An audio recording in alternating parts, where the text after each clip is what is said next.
Hi friends, Benita from Knitting in the Mitten. But today is not a post about knitting, although I'm probably wearing a hat that I made. Um, the ISD where I work, right here,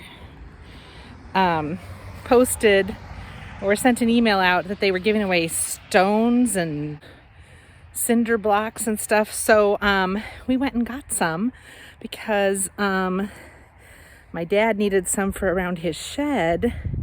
And then I had a plan too. So I said it's not perfect. I know you're supposed to put down sand and even it out and pull out weeds, and I just found a couple sections that didn't have many weeds and slapped some stones in there. And I can always move them around next year, and they might be a little wobbly, so nobody get hurt.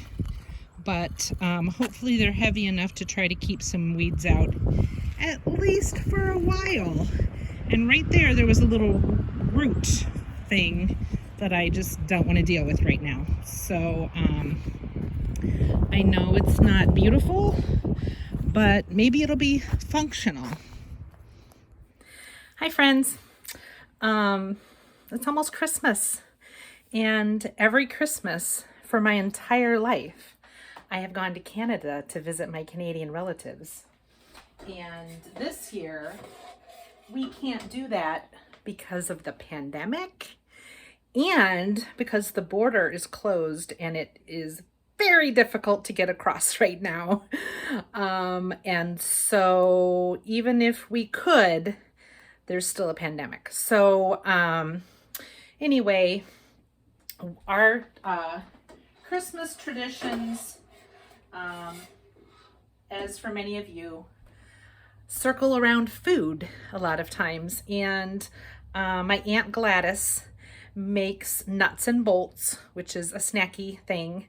And so I can't enjoy it this year, so I'm making my own version. In Canada, they have this snacky thing called ringalos, and they're little round cheddar things that are so yummy, and she puts them in her nuts and bolts, but we don't have ringalos in the US. So I also couldn't find regular old pretzel sticks, which I think are supposed to be the bolts of the nuts and bolts. But some of you have been posting about these things and how amazing they are, and I got them, and they're a tad spicy for me. But I'm going to toss them in my nuts and bolts at the end, and I think they will work well. All right, this is the before they go in the oven with a pound of butter.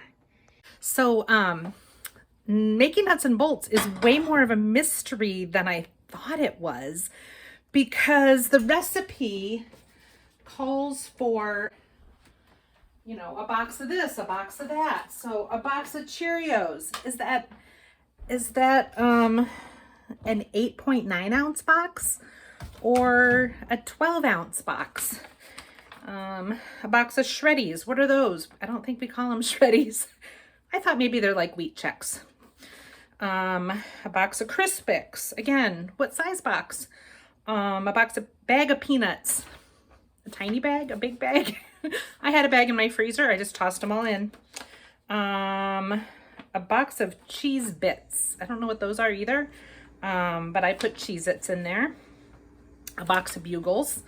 Didn't seem like a very big box, but I put that in there. Hickory sticks, that's what she replaces with ringalos. I didn't know what hickory sticks were. I put in some potato sticks. And yeah. Then a pound of butter, 10 tablespoons Worcestershire sauce, 6 tablespoons onion powder, 6 tablespoons garlic salt, and 3 tablespoons celery salt.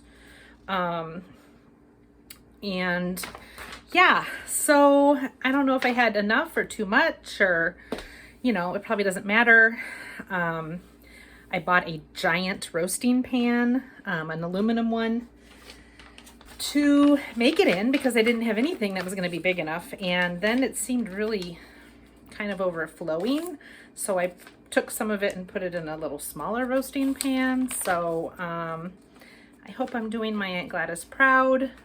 And I will appreciate her nuts and bolts that much more the next time we get to join them for Christmas. Because they just appear. All of a sudden we get there and there's nuts and bolts, and I never knew what that involved. So anyway, that's what's happening here today.